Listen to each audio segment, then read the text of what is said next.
बेगूसराय जो है कथाकथित तौर पे इंडस्ट्रियल बेल्ट माना जाता है बिहार का, पर मैं नहीं मानता हूँ। इसलिए नहीं मानता हूँ, जब पूरे दुनिया से थर्मल पावर स्टेशन को हटाया जा रहा है, कोल बेस्ड इंडस्ट्री को खत्म किया जा रहा है, हाइड्रो बेस्ड और इथेनॉल और थर्मल केमिकल बेस्ड इंडस्ट्री आ रही है, वहां पे अगर आप फर्टिलाइजर और थर्मल को स्थापित कर रहे हैं तो इंडस्ट्रियलाइजेशन नहीं हुआ, वो हुआ जहर के कुएं में पूरे बेगूसराय को छोड़ दें। फर्टिलाइजर सबसिस्ट निकल रहा है। अभी आपका जो पेप्सिको प्लांट है, जो वरुण बेवरेज जो एजेंसी चला रही है, वो 1 लीटर पानी को फिल्टर करने के लिए 5 लीटर पानी यूज करती है। फर्टिलाइजर का वेस्ट आ रहा है, आईओसीएल का अपना एयर वेस्ट है। आप पूरे जाके देखें, आईओसीएल के पीछे जो भी पहले झील हुआ करता था बीहट और आईओसीएल के बीच में, वो बुरी तरह से डेड हो चुका है। तो आरटीआई के माध्यम से हमने एक जवाब जब मांगा तो आईओसीएल ने बोला कि मेरे पास बस एक मिस्टर क्लीनिंग इंजन है, जिससे धुलकन को उसको मैनेज किया जाता है, उनके धुलकन को हटाया जाता है। इस मामले में आपने आरटीआई किया था? हाँ, 55 अरब पेड़ की जरूरत है। ये जो महीना चल रहा है, मई जून, इस महीने में कम से कम 55 अरब पेड़ और होता, तब जाके वास्तु स्थिति थी वो पिछले 2 साल की जैसी थी, वो स्थिति पे लौट पाती। बेहतर नहीं हो सकता था, सुधारनात्मक हो सकता था या जीने योग्य हो सकता था। हमारा जो धार्मिक प्रवृत्ति रहा है, हमारे हम लोग जीव जंतु पहाड़ पौधे को पूजा करने वाले लोग, फिर भी पर्यावरण के सुधार के लिए भारत में 125 साल पुराना कानून है। भारत के संविधान में आर्टिकल 21 में ये हमारा राइट टू लाइफ के अंदर ये प्रावधान है कि हम एक अच्छा सेहत और स्वस्थ पूर्ण एनवायरनमेंट मिले जिसमें हम लोग रह सकें। इसके साथ 48 ए है, 51 जी है, जिसमें ये व्यवस्थाएं की गई है कि हमारा कर्तव्य भी बनता है कि हम पर्यावरण को वापस दें। हम लोग जिस गैस चैम्बर में रह रहे हैं, ये कभी ब्लास्ट हो सकता है। अब पहले लोग गर्मियों में पंखा या कूलर लेते थे, अब लोग एसी ले रहे हैं, और वो भी एक तरह से जिम्मेदारी कारक हो सकता है। पर ये जो बड़े बड़े फर्टिलाइजर्स हैं, जो धुआं देने वाले कारक हैं, इनकी जिम्मेदारी लेनी होगी। मुझे नहीं पता कि लोग राजनीतिक तौर पे कितने अवेयर हैं इन चीजों के लिए और कितने अपने ये मौलिक अधिकार के लिए अवेयर हैं, पर सीएसआर के तहत आईओसीएल को, बीटीपीएस को, एनटीपीसी को, या फिर जो पेप्सी प्लांट अभी नया आया है, इनको जिम्मेदारी लेना होगा। वर्ल्ड का सबसे बड़ा इंडस्ट्रियल बेल्ट माना जाता था कानपुर को। अहमदाबाद, सूरत आपसे बेहतर स्थिति में है। आप इतने बड़े इंडस्ट्रियलिस्ट नहीं है, आप बस थर्मल बेस्ड इंडस्ट्री को जमा कर रहे हैं, जो धुआं को प्रभावित करता ही करता है, हमारी मिट्टी को प्रभावित करता है, हमारे पानी को प्रभावित करता है। क्योंकि बेगूसराय की जो धरती है, जो भी पहचान हमारी बन पाती है, कहीं बाहर होते हैं तो बेगूसराय की पहचान ही हमारे साथ होती है। पहली पहचान जो होती है हमारी बेगूसराय की होती है, हमारी बिहारी होने की पहचान होती है। दूसरी पहचान, तीसरी पहचान ये होती है कि मैं व्यक्तिगत हूँ और मैं ये काम करता हूँ और मेरा ये नाम है। अगर बोला जाए कि आप पब्लिक ट्रांसपोर्टेशन को ज्यादा से ज्यादा यूज करें और आप सक्षम हैं, तो आप बोलिएगा कि इंसान पागल है। अच्छा, अगर आप सक्षम नहीं है तो ऑलरेडी आप कर रहे हैं। अगर आप पब्लिक ट्रांसपोर्टेशन को ज्यादा से ज्यादा यूज कर रहे हैं तो आप पर्यावरण से प्रेम कर रहे हैं। सरकार कहती है कि पौधारोपण कीजिए। बिहार सरकार ने एक बहुत अच्छा प्रयास किया, मनरेगा को और अपने 7 निश्चय योजना के तहत मनरेगा और पर्यावरण को जोड़ दिया। पर उनका जो फोकस है कि आप कॉमर्शियल प्लांट लगाइए, वो कॉमर्शियल प्लांट लगाइए जिसको आप 10 साल बाद, 15 साल के बाद काट के बेच लीजिएगा। अच्छा, हाँ, ये तो बहुत बड़ी बात कह रहे हैं आप। ये जो चिंता है, इस तरह की जो चिंता है, ऐसे चिंता से मुक्त होना होगा। आप बरगद लगाइए, आम लगाइए, कॉमर्शियल प्लांट भी कीजिए, कॉमर्शियल प्लांटिंग भी कीजिए, पर उसके साथ इन पेड़ों को भी चिंता कीजिए, इन पेड़ों को भी लगाइए। आप कॉमर्शियल प्लांटिंग कीजिए, अच्छी बात है, उसको इस तरह साइकिल डेवलप कीजिए। अगर आप 15 साल बाद काटे तो पीछे से आपका 2 साल बाद का जो लगाया हुआ पेड़ है वो भी तैयार हो उसी होगा, तब इस तरह से संरक्षित कीजिए। कारण यह है कि आप आज अगर बेगूसराय का जो क्षेत्रफल को देखेंगे, आप बेगूसराय के क्षेत्र को देखेंगे, उसमें जो गंगा डॉल्फिन, हमारे नीलगाय, इस तरह के जो जंतु पाए जाते हैं तो वो विलुप्त हो रहे हैं। सीधे तौर पे करीब 2000 एकड़ जमीन जो है, जो खेतीहर जमीन जिसपे खेती होती थी, जिसपे गेहूं और मक्का उपजता था, वो बुरी तरह से नष्ट हो चुका है। अब बेगूसराय के क्षेत्र में पपीता का कोई पौधा आपको नहीं मिलेगा। वो तो नहीं मिलता है, ये बिल्कुल नष्ट हो चुका है। और ये बेगूसराय की स्थिति नहीं है, आसपास के जितने क्षेत्र हैं, वो मोकामा हो, बाढ़ हो, मराची हो, या फिर समस्तीपुर का जो भी क्षेत्र हो, खगड़िया का जो क्षेत्र हो, इससे सीधे प्रभावित।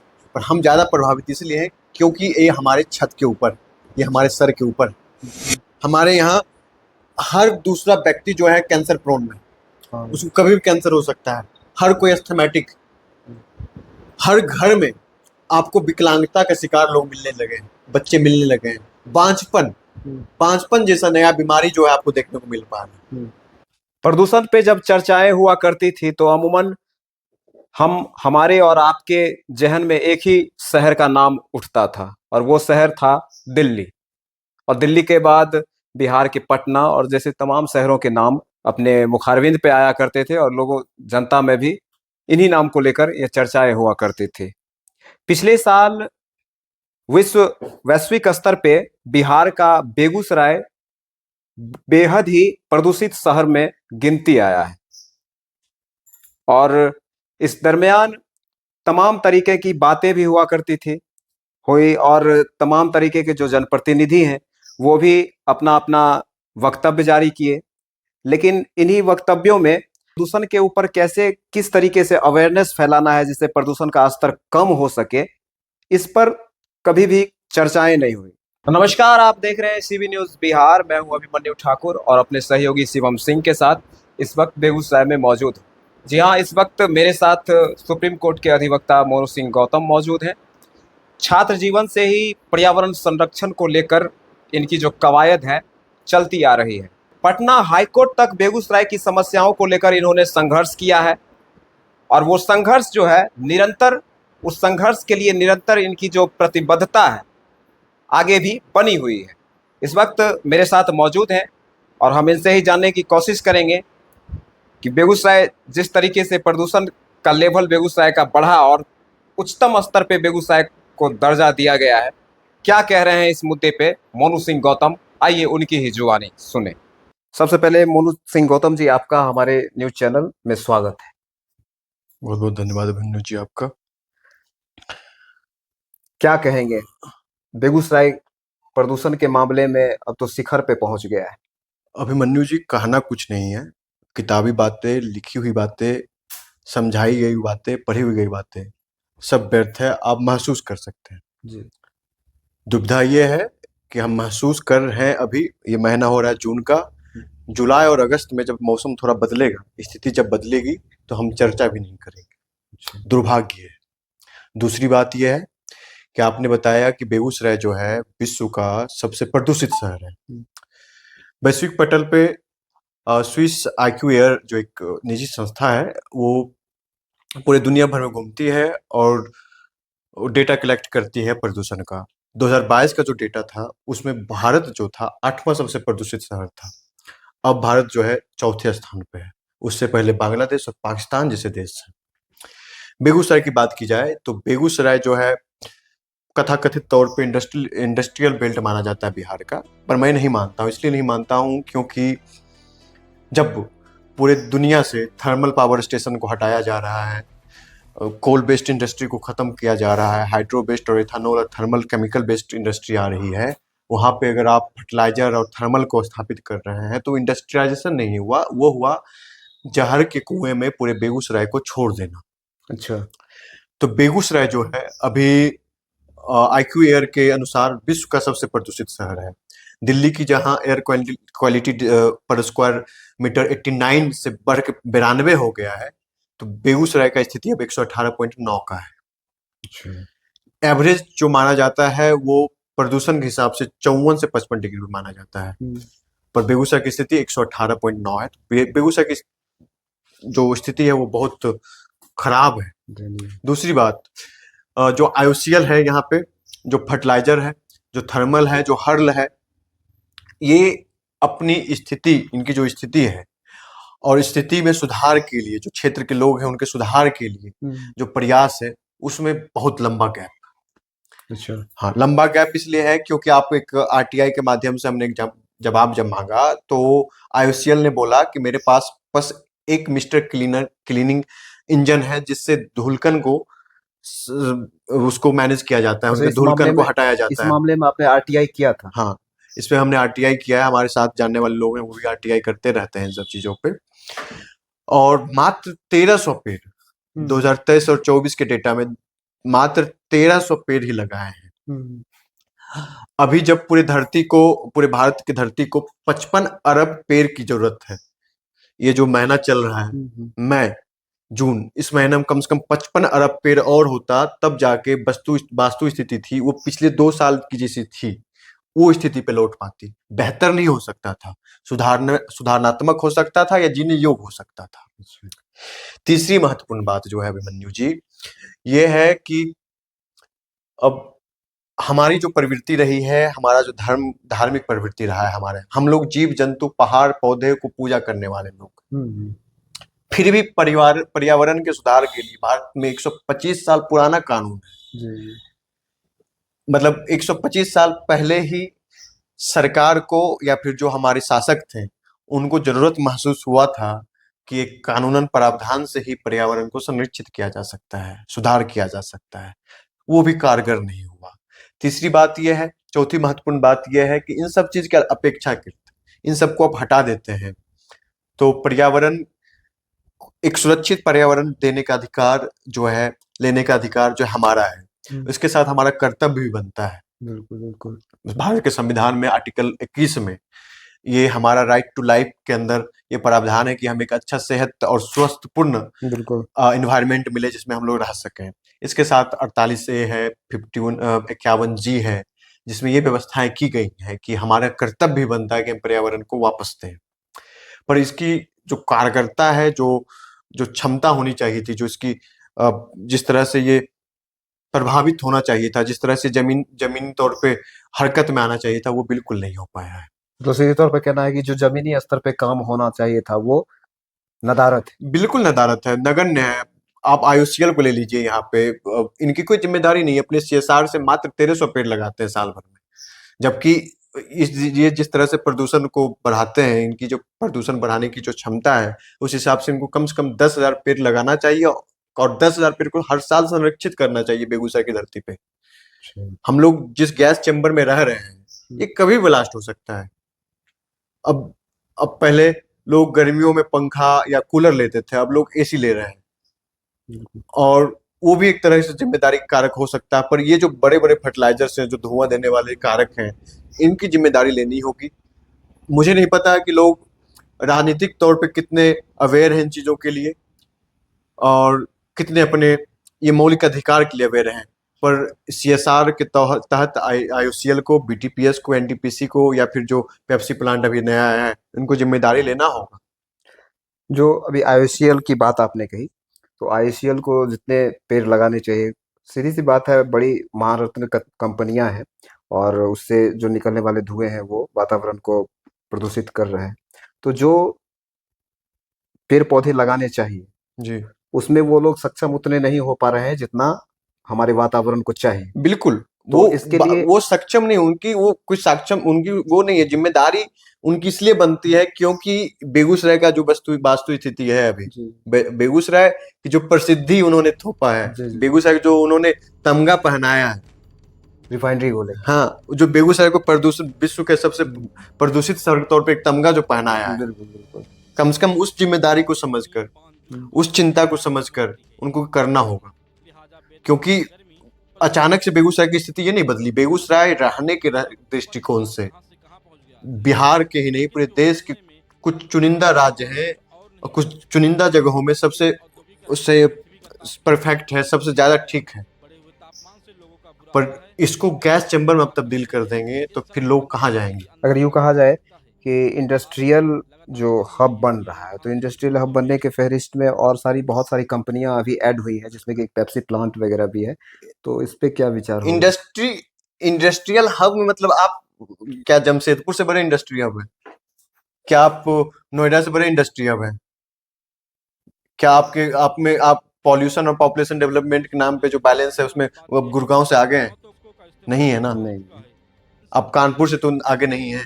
कानपुर जब अपनी स्थिति में सुधार कर सकता है, कानपुर जब अपने वर्ल्ड का सबसे बड़ा इंडस्ट्रियल बेल्ट माना जाता था कानपुर को, अहमदाबाद, सूरत आपसे बेहतर स्थिति में है। आप इतने बड़े इंडस्ट्रियलिस्ट नहीं है, आप बस थर्मल बेस्ड इंडस्ट्री को जमा कर रहे हैं, जो धुआं को प्रभावित करता ही करता है, हमारी मिट्टी को प्रभावित करता है, हमारे पानी को प्रभावित करता है। हम गंगा के गोद में बसे हुए क्षेत्र हैं, जो पूरी धरती की पाप साफ करने वाली, पूरी धरती और दुनिया का पाप करने जितना होता है पाप उसको साफ करने वाली धारा है।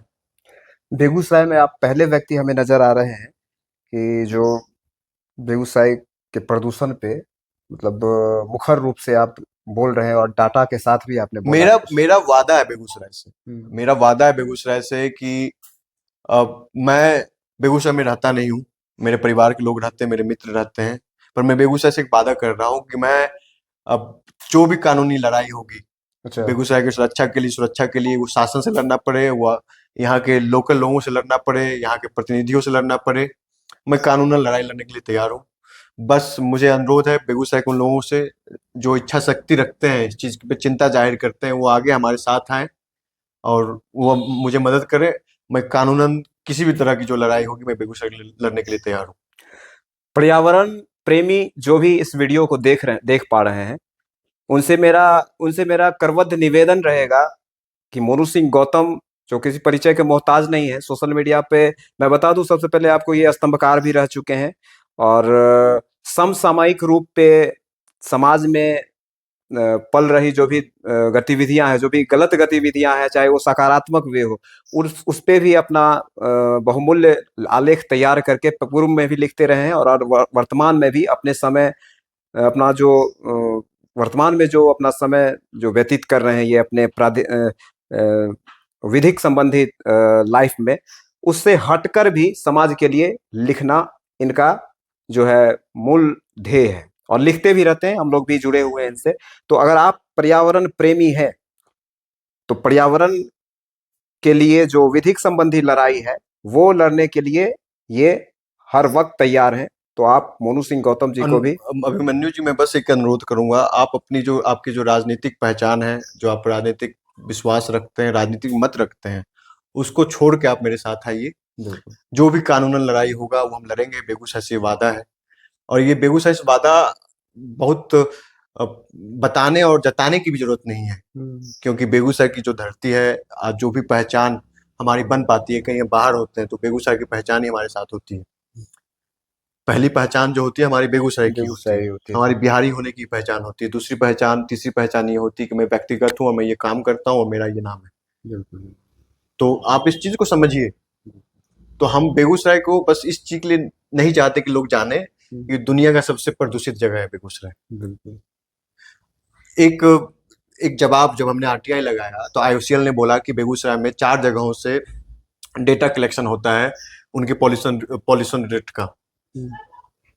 उसमें रचियाही, बीहट, आईओसीएल और बेगूसराय टाउनशिप, ये 4 जगह हैं। तो ये डेटा जो है बस एक ही जगह से लिया गया और इसका एवरेज नहीं किया गया। अगर एक ही जगह से डेटा लिया भी गया, मान लीजिए डेटा रचियाही से लिया गया, तो रचियाही में लोग नहीं रहते हैं। रचियाही के जो घनत्व होता है वो बेगूसराय के किसी भी दूसरे क्षेत्र से ज्यादा है, अत्यधिक है। तो वहां भी जो लोग रह रहे हैं उनके लिए आपकी चिंताएं नहीं है। पूरा दियारा क्षेत्र जो है आप जाके देखेंगे, पर फसल तो प्रभावित हुआ ही है। मतलब दूसरी बात, रहन सहन पे भी, जीवन पे आधार पे, जीवन के क्रियाकलापों पे सीधा प्रभाव कर रहा है। हर घर में दूसरे लोग जो है कैंसर अस्थमा से प्रभावित है, या फिर हैं या फिर होने की ओर चल चुके हैं। तो ये जिम्मेदारी इनकी बनती है, ये हमें एक सुरक्षित माहौल अवसर दें। मुझे नहीं लगता है कि आईओसीएल जैसे संस्था को सीएसआर के नाम पे पुलिस स्टेशन पे अपना बोर्ड लगाना, ट्रैफिक कंट्रोल के लिए बहुत ज्यादा काम करना, या फिर छोटे मोटे कामों में लगा के उलझा के चीजों को खत्म नहीं किया जाए। आईओसीएल को सिर्फ समर्पित किया जाए कि वो पर्यावरण के लिए चिंता जाहिर करें और आईओसीएल काम करे उसके लिए। और इसके लिए जो भी प्रावधान है, जो कानून व्यवस्थाएं हैं, जो वैश्विक प्रावधान है, वो हमारा प्रयास है कि बेगूसराय में लागू हो। फर्टिलाइजर है, फर्टिलाइजर से भी बहुत सारे जो अपशिष्ट निकल रहे हैं उसका भी प्रदूषण में बिल्कुल योगदान है। पर वो, हाँ, फर्टिलाइजर से अपशिष्ट निकल रहा है। अभी आपका जो पेप्सिको प्लांट है, जो वरुण बेवरेज जो एजेंसी चला रही है, वो 1 लीटर पानी को फिल्टर करने के लिए 5 लीटर पानी यूज करती है। फर्टिलाइजर का वेस्ट आ रहा है, आईओसीएल का अपना एयर वेस्ट है। आप पूरे जाके देखें आईओसीएल के पीछे जो भी पहले झील हुआ करता था बीहट और आईओसीएल के बीच में, वो बुरी तरह से डेड हो चुका है। उससे लोग पानी लेके खेती बाड़ी करते थे, मछलियां पलती थी उसमें, वो डेड हो चुका है पूरा। हजारों बीघा रकबा जो खेतिहर क्षेत्र है, ये पूरा खेत कृषि आधारित क्षेत्र है, उससे प्रभावित है, लोग परेशान हैं कि बेगूसराय में जो अभी वास्तु स्थिति है वो बहुत दयनीय है। उसके पीछे महत्वपूर्ण कारण ये है कि जो एनटीपीसी, आईओसीएल, बीटीपीएस, पेप्सी प्लांट जो भी है, इस तरह के जितने भी उपक्रम भारत सरकार के या राज्य सरकार के हैं, वो प्रदूषण के दहेज से बहुत महत्वपूर्ण है। कारण ये है कि आप आज अगर बेगूसराय का जो क्षेत्रफल को देखेंगे, आप बेगूसराय के क्षेत्र को देखेंगे, उसमें जो गंगा डॉल्फिन, हमारे नीलगाय, इस तरह के जो जंतु पाए जाते हैं तो वो विलुप्त हो रहे हैं। दूसरी बात, सीधे तौर पे करीब 2000 एकड़ जमीन जो है, जो खेतीहर जमीन जिसपे खेती होती थी, जिसपे गेहूं और मक्का उपजता था, वो बुरी तरह से नष्ट हो चुका है। अंडी जैसे फसल जो हमारे यहाँ होता था, अंडी बिल्कुल खत्म हो चुका है। अब बेगूसराय के क्षेत्र में पपीता का कोई पौधा आपको नहीं मिलेगा। हाँ, वो तो नहीं मिलता है, ये बिल्कुल नष्ट हो चुका है। और ये बेगूसराय की स्थिति नहीं है, आसपास के जितने क्षेत्र हैं, वो मोकामा हो, बाढ़ हो, मराची हो, या फिर समस्तीपुर का जो भी क्षेत्र हो, खगड़िया का जो क्षेत्र हो, इससे सीधे प्रभावित है। पर हम ज़्यादा प्रभावित इसलिए हैं क्योंकि ये हमारे छत के ऊपर, ये हमारे सर के ऊपर। बिल्कुल बिल्कुल। तो करीब 5 से 6 लाख लोग जो है सीधे बीटीपीएस और एनटीपीसी से सीधे प्रभावित हैं। उनके धूलकण जो कोयला का अपशिष्ट है, वो कोयला जो पूरे दुनिया में, पूरे देश में, पूरे भारत में जब थर्मल पावर स्टेशन को हटाया जा रहा है, उसको डिसकंटिन्यू किया जा रहा है, डिसमेंटल किया जा रहा है, तब यहाँ पे नए थर्मल पावर स्टेशन लाए जा रहे हैं। और इस वजह से जो प्रदूषण की जो गति है वो बहुत तीव्र है। हमारा खेत तो फसल तो खत्म हुआ ही हुआ, हमारे यहाँ हर दूसरा व्यक्ति जो है कैंसर प्रोन में, उसको कभी भी कैंसर हो सकता है। हर कोई एस्थमेटिक, हर घर में आपको विकलांगता का शिकार लोग मिलने लगे हैं, बच्चे मिलने लगे हैं। बांझपन जैसा नया बीमारी जो है आपको देखने को मिल पा रहा है। तो ये डायरेक्ट प्रभावित कर रहा है। ये जो वातावरण हमने बनाया है, इससे हम सीधे प्रभावित हो रहे हैं। तो ये जो चिंताएं हम सब की चिंताएं हैं, ये कोई पार्टिकुलर क्लास की चिंता नहीं है, पार्टिकुलर जात की चिंता नहीं है, कोई पार्टिकुलर समुदाय की चिंता नहीं, ये सबकी चिंता है, सामूहिक चिंता है। और इस पे हम सबको सामूहिकता के तौर पे ही प्रयास करना चाहिए। जो सक्षम है उन्हें आगे आगे संघर्ष करना चाहिए। सड़क पे भी कर सकते, सदन पे भी लोग आवाज उठाए। मैंने अपनी प्रतिबद्धता जाहिर की है कि मैं कानून जो भी लड़ाई होगी मैं लड़ूंगा। बेगूसराय से लेकर वो एनजीटी तक लड़ना पड़े, सुप्रीम कोर्ट तक लड़ना पड़े, मैं वो लड़ाई लड़ूंगा। ये मैं प्रतिबद्धता पहले भी जाहिर कर चुका हूँ। मैं पटना हाई कोर्ट में जब कृषि भूमि कसाहा पे जो मुद्दा उठा था, उसमें पटना हाई कोर्ट में पिटिशनर थे, एक पार्टी थी, उसमें मैं छात्र जीवन में ही था, अपनी लॉ स्कूल की पढ़ाई में ही था।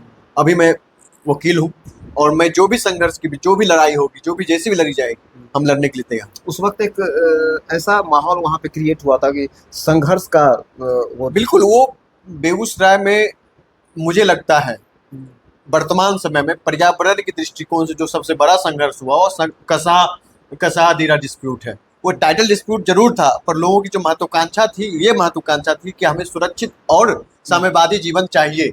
उसे आपको देना होगा। वो ना वो किसी भी राजनीतिक दल से प्रभावित था, वो बस एक पूर्णतः पर्यावरण के दृष्टिकोण से जगाया हुआ, जागृत किया हुआ मुद्दा था, जिसपे लोग आज भी संघर्ष कर रहे हैं। मतलब फिलहाल तो अभी उस पे फिलहाल स्टे है, हाईकोर्ट से हमने स्टे लिया है।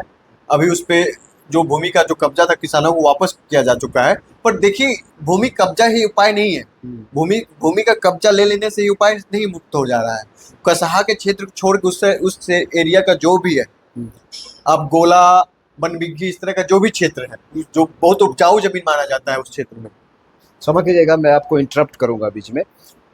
कसाहा के लिए जो आपने विधिक संबंधी लड़ाई लड़ी, आप उस पेशे से आते हैं, तो कहीं ना कहीं अभी उस पे एक स्टे लगा है जी। तो ये तो बहुत बड़ी एक उपलब्धता हुई। वो बिल्कुल उपलब्धता है। हम कोर्ट से भी हमारी उपलब्धता है, हमारे जो यहाँ पे जो नेता लोग जो इसके लिए संघर्ष कर रहे थे, जो भी सामाजिक लोग संघर्ष कर रहे थे, उनके लिए उपलब्धता है। और वो उपलब्धता बहुत छोटी है, इसलिए इस दृष्टिकोण से छोटी है क्योंकि थर्मल एनटीपीसी से धुआं निकलना बंद नहीं हुआ, धुलकन उड़ना बंद नहीं हुआ, उनका जो वेस्ट निकल रहा था वो निकलना बंद नहीं हुआ है। वो तभी उसी स्थिति में है। उसके लिए हम कितने प्रयास कर पा रहे हैं, जब वो प्रयास को हम पूर्ण कर लेंगे तब हमारी सफलता होगी। छोटी सफलता में हम नहीं आएंगे। प्रदूषण के मामले में जो बेगूसराय की स्थिति है, इसको लेकर बेगूसराय के आम जन के लिए क्या अपील रहेगी मोनू सिंह गौतम जी की? देखिए, मेरी जो अपील है बहुत मुश्किल अपील है। अच्छा। आपसे अगर बोला जाए कि आप पब्लिक ट्रांसपोर्टेशन को ज़्यादा से ज़्यादा यूज करें और आप सक्षम हैं, तो आप बोलिएगा कि इंसान पागल है। अच्छा। अगर आप सक्षम नहीं हैं तो ऑलरेडी आप कर रहे हैं। बिल्कुल। अगर आप पब्लिक ट्रांसपोर्टेशन को ज़्यादा से ज़्यादा यूज कर रहे हैं तो आप पर्यावरण से प्रेम कर रहे हैं। अच्छा। आपकी चिंताएं जो है पर्यावरण के लिए है। अच्छा। आप अगर नेचुरल रिसोर्सेज जो हैं उसको कम यूज कर रहे हैं, पानी के यूज पे आपके पास रोक है, आप कम पानी यूज कर रहे हैं, आप अगर चापाकल यूज कर रहे हैं, कुआं यूज कर रहे हैं, तो आप पर्यावरण के लिए चिंतित हैं। बिल्कुल, आप पर्यावरण को बचा रहे हैं, पर्यावरण के सहयोग में हैं। आप अगर अपने घर पे सौर ऊर्जा संयंत्र लगा रहे हैं, जिससे आप अपनी जो जरूरत की जो चीजें हैं, बिजली की जो आपकी मूलभूत जरूरत है, उसके लिए अगर आप यूज कर रहे हैं तो आप पर्यावरण के लिए चिंतित हैं। अब जो भी इस तरह की चीज जो प्रकृति से मिलता है हमें, या जो प्रकृति के आधारित केंद्र में है, और उसको कम से कम यूज कर रहे हैं, रिड्यूस कर रहे हैं, सेकेंड हैंड उसको यूज कर रहे हैं, तो आप पर्यावरण के लिए चिंतित हैं। एक तरीके से मैनुअल प्रोसेस में। जी। पानी की संरक्षण के लिए आप अगर पौधा लगा रहे हैं, आप चिंतित हैं। सरकार कहती है कि पौधारोपण कीजिए। बिहार सरकार ने एक बहुत अच्छा प्रयास किया, मनरेगा को और अपने 7 निश्चय योजना के तहत मनरेगा और पर्यावरण को जोड़ दिया। पर उनका जो फोकस है कि आप कॉमर्शियल प्लांट लगाइए, वो कॉमर्शियल प्लांट लगाइए जिसको आप 10 साल बाद 15 साल के बाद काट के बेच लीजिएगा। अच्छा अच्छा, हाँ, ये तो बहुत बड़ी बात कह रहे हैं आप। ये जो चिंता है, इस तरह की जो चिंता है, ऐसे चिंता से हमें मुक्त होना होगा। हमें देखिए, पेड़ लगाने से, एक पेड़ जो होता है वो हमारे एनवायरनमेंट के इकोसिस्टम को बैलेंस करता ही करता है, उसकी वो एक आर्थिक पूंजी भी होती है। तीसरी बात यह है उसके साथ जो जुड़ी हुई है, मृदा संरक्षण के लिए पेड़ बेगूसराय जैसी जगहों पे बहुत महत्वपूर्ण हो जाता है। बिल्कुल। जहाँ पे बेगूसराय का 40% भूभाग जो है गंगा के बाढ़ से सीधे प्रभावित। बिल्कुल बिल्कुल। तो नए बसावट को संरक्षित करने के लिए, सुरक्षित करने के लिए पेड़ लगाना बहुत जरूरी है। पेड़ में वो कौन से पौधे हैं जो पेड़? आप बरगद लगाइए, आम लगाइए, कॉमर्शियल प्लांट भी कीजिए, कॉमर्शियल प्लांटिंग भी कीजिए, पर उसके साथ इन पेड़ों को भी चिंता कीजिए, इन पेड़ों को भी लगाइए। आप कॉमर्शियल प्लांटिंग कीजिए, अच्छी बात है, उसको इस तरह साइकिल डेवलप कीजिए, अगर आप 15 साल बाद काटें तो पीछे से आपका 2 साल बाद का जो लगाया हुआ पेड़ है वो भी तैयार हो उसी होगा। तब इस तरह से संरक्षित कीजिए अपने भूभाग को, ज्यादा से ज्यादा आप जो है बागवानी की ओर मोड़िए। पर देखिए, इसमें भी चिंता ये इस बात की है कि बेगूसराय का जो 40% जो गंगा का बेसिन एरिया है, जो गंगा का बैंक पे है, वहां पे ये चिंता है। वहां पे रहन सहन जो है और उस तरह की जो मृदा की जो भौगोलिक स्थिति है, उसमें पेड़ को ज्यादा संरक्षित नहीं किया जा सकता है, पर जहाँ किया जा सकता है वहां पे आपको करना हो।